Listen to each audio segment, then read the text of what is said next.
Welcome in, Warchant TV. I'm Jeff Cameron. There is Tom Lang. We are a duo that works together on the Jeff Cameron Show. He's also director of content, and I'm just like this vagabond host that fills in on videos from time to time here at Warchant. I don't know how else we'd say it, but we're breaking in here because I think this is really good news that we want to talk about right now, which is, as you can see on your screen, as we get going, like and subscribe. Always like and subscribe so that you're alerted to when videos like this post and you don't miss out on the conversation.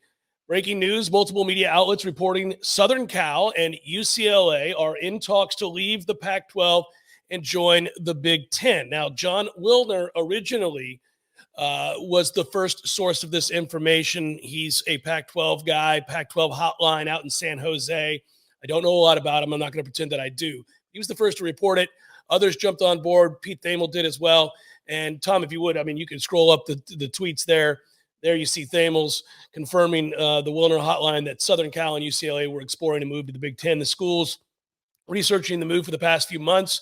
Financial disparity between the Big Ten revenue and projected Pac-12 revenue proved to be the biggest factor. Well, of course it did, and that stands to reason. You're going to get more confirmation here. There have been a lot of reporters to jump into the party so far this afternoon, especially Pac-12 reporters and Big Ten reporters who have connections, obviously, to the upper brass of these two conferences. Look, at the end of the day, and let's just begin the conversation right now because I'm going to bring it back home to Florida State University here in just a second. But, Tom, this seems evident, right? The Pac-12 revenue from media rights has been minuscule compared to that of the Big Ten and the SEC. Really, everybody else's has. And Larry Scott Pryor, I know he's no longer there with the Pac-12, did a terrible job and was a failure. And now you're talking about if you're the Big Ten, why would you do it? Well, you're bringing in Los Angeles to go along with New York that you already have. So you have the two largest markets to go with. Philadelphia. Let's add Baltimore to that mix. This is about making more money. This is about making a lot more money. And you can look at those average payout estimates. We did a video not all that long ago about the desperation one feels while residing in the ACC.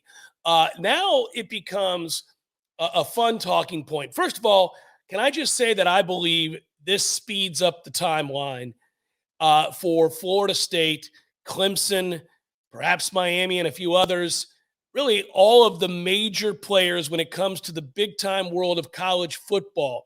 If you think of the quilt that is college football, Florida State and schools like them are a big part of it. And so now it is that we begin to think about these two super conferences, which is where this was inevitably headed all along. Now, I remember having a conversation with David Hale about this, ACC reporter for ESPN.com. David said that when he talks to athletic directors and presidents in the ACC, or really throughout college football, the thought has always been that it was going to be somewhere in the neighborhood of 48 teams, 40 to 48 teams, could be two 20-team conferences, could be 24-team conferences. So what you immediately go to here is, okay, who's not in one of those right now? Who's not in the SEC and who's not in the Big Ten? And if those are the two mega conferences that survive, and it would appear that they're going to be the two that survive, where do we end up? Where does Florida State end up? Does Florida State get chosen? I think the answer to that is a resounding yes. I know some people have panicked on these fronts. I don't believe so. Florida State would get in. They would be a sexy name to add to the ledger of your conference when you're thinking about media rights and contracts with television networks and online outlets and the like. So, we know now Apple is buying rights to college football. We know that more and more of these entities are going to gobble up live sports, and you're going to want that. So how quickly does it happen? I don't know. It's a complicated mess right now. I do know that Jim Phillips, Tom, has to be in the corner somewhere puking because he picked a very bad time to get the role of commissioner, which he had cherished. He originally thought he was going to be the Big Ten commissioner. Politics played a role in that, allegedly. He didn't get it. He became the ACC commissioner. Seemed like a great get for the ACC, as he is extremely well thought of. And this is not certainly a knock on his acumen or ability to do the job. The problem is I don't think he's going to have much to work with here. I think it's a sinking ship, and I wouldn't be surprised right now if Florida State, Clemson, Miami, I don't know, Virginia Tech, whomever else, North Carolina, if they're not bonding together to make their pitch to leave and join. I mean, leverage this to sink the conference, if you will. Yeah, I think a lot of hypothetical conversations are going on right now over the phone, not via email, not via text. I can promise you that, to make sure that nobody is held liable for any breach of contract. That's what has to be going on right now across the country. Like, for example, if Yes. you are, and I'll pull the numbers up again, these are Pac 12 figures. You can see them standing side by side with the ACC before USC and UCLA would even leave. So this move in and of itself would completely kill the Pac 12. It's And over. if I'm a school like Oregon or Washington, or name your school that you feel has a fighting chance at the next level, at a super league, Utah maybe of late, I'm talking out of both sides of my mouth right now. Not only am I making phone calls with maybe one person in my athletic department to the Pac-12 home offices and say, do you believe this crap? Don't let them go. We need to be consolidated. And then I'll have somebody else in the athletic department calling UCLA, USC, and the Big Ten and saying, hey, can we be on the short list too?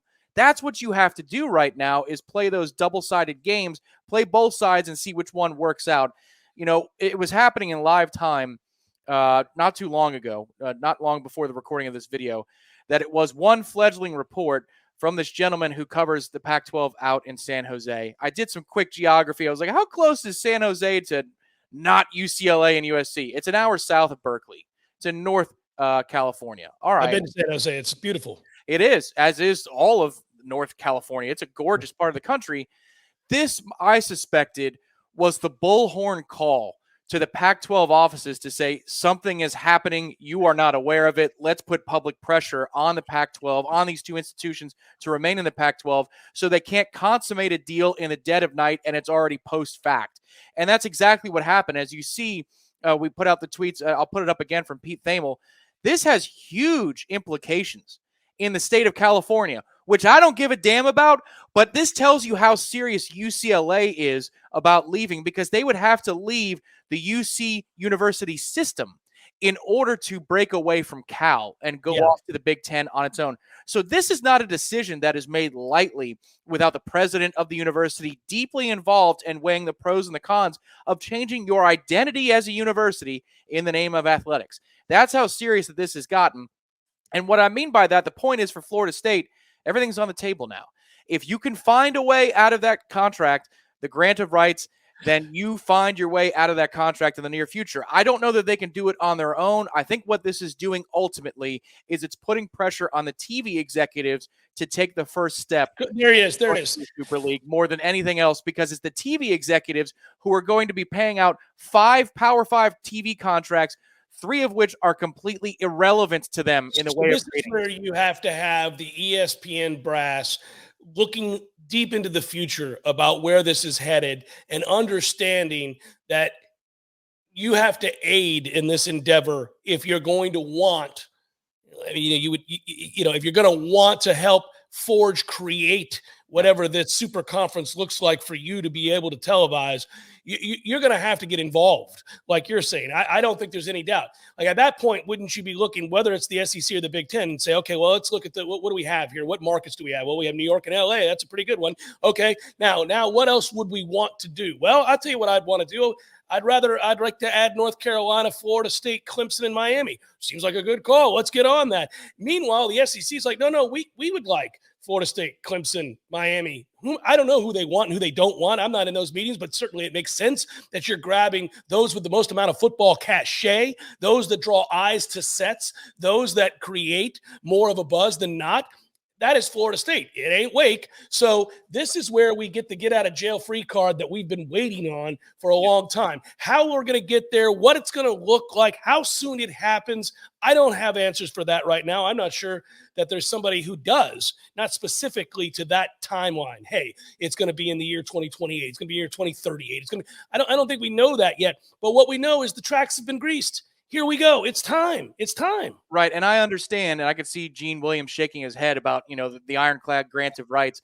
But this is a time, and I understand also that the flexibility of the Pac-12 renegotiation allows for USC and UCLA to leave at a time when there's a grant of rights like Florida State has. I get all that.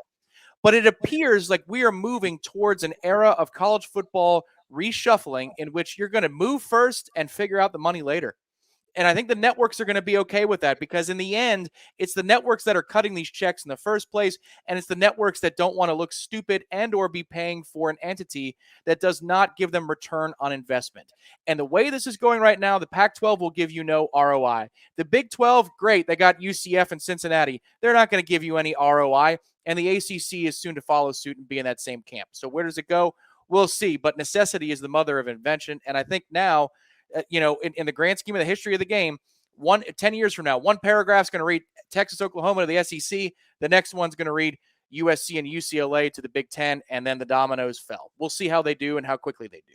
It's a fun conversation because you're right. It is an ironclad contract. It is problematic, but we've seen things like this get worked out. I do believe that ultimately this is the thing that really saves us in a desperate situation of getting out of the ACC. Frankly, today's a day where we're getting past the nonsense. We're probably expediting the process of getting out of this Packer and Durham conference. I mean, this is where we get to get the hell out and say goodbye and peace out and all this stuff. I brought that up because we were laughing about it yesterday. How that happens, I don't know. But again, the Big Ten, I would think, just like the SEC, as of right now, it's the stare down. It's time to get it on, big boy. We counter your Texas and Oklahoma with a little bit of USC, UCLA, and we ain't stopping because we know you're not going to. It is now war. Let's go. Yeah, and if it gets to 48, then you could almost see, and again, I get it. The skeptics are going to shake their head. I choose to be optimistic because it costs me nothing, and it allows. Also, just you can see where this is headed. I'm not telling you tomorrow we find out that we're joining the Big Ten. Tomorrow we find out we're joining the SEC.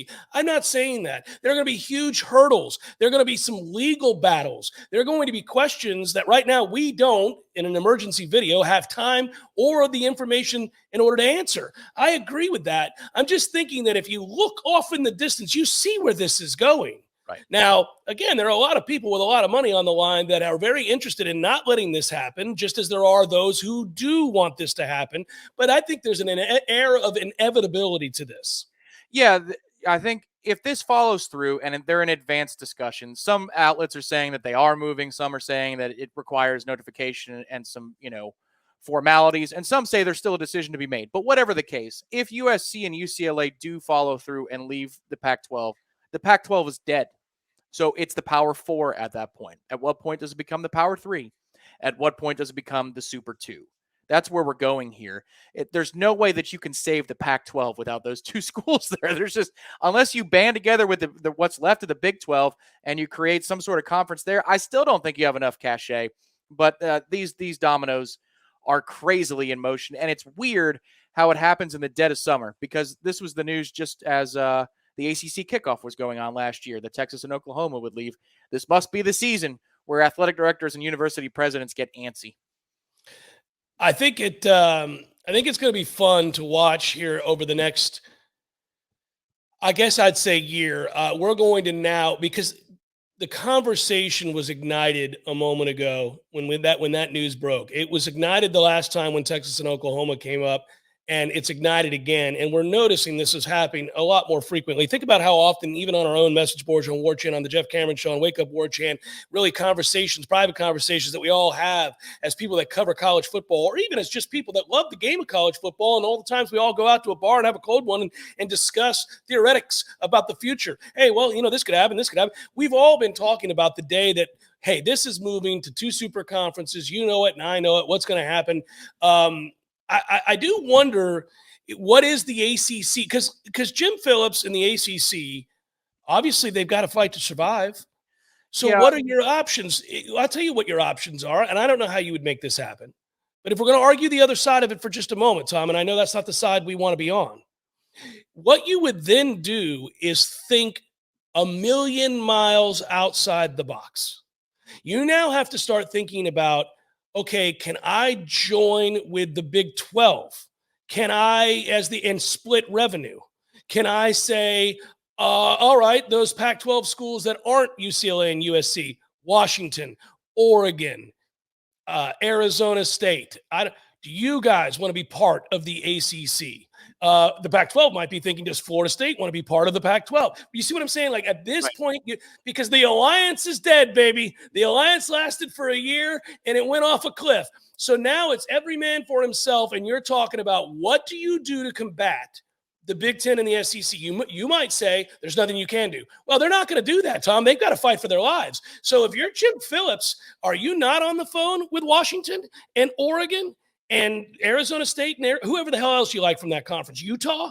Are you not doing that? If you're that conference, are you not doing the same? Are you calling the Big 12, whatever groups you would want out of there? I don't know who's left that you'd want, but maybe Oklahoma State. Isn't this something that you'd be doing right about now? Yeah, it is. I think I'd go through those motions and see, this was my radical idea when we did a roundtable last summer. And that was, the ACC should have called the Pac-12 before UCLA and USC left and seen if you could have had a coast to coast, drop the ACC, the A in the ACC, just call it the coast to coast conference, right? Triple C. And you've got a West group and an East group. And then you have the travel money for all that, Tom, is crazy.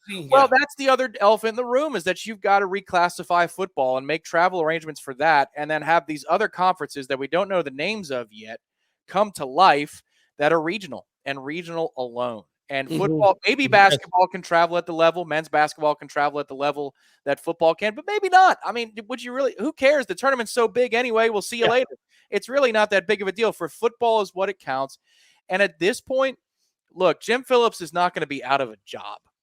Even if the ACC were to crumble in 3-4 years, he's not going to be out of a job.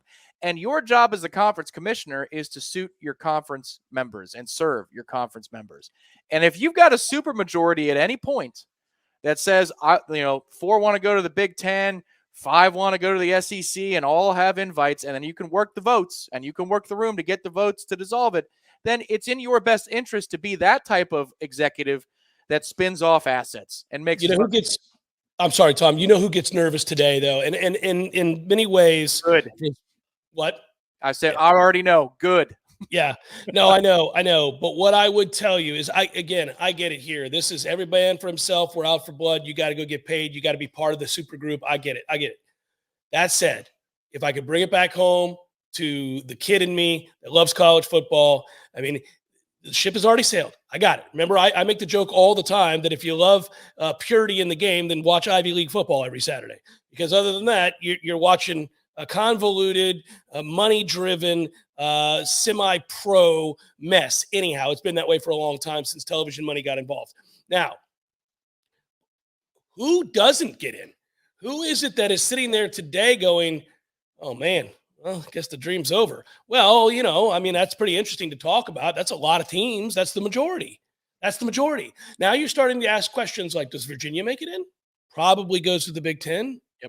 North Carolina probably goes to the Big Ten. What about Wake? Do they get in? No, I don't think Wake gets in. You think Boston College gets in? Peace. Probably not. No. Go through all the conferences and start asking yourself, what happens to Cal? What happens to Stanford?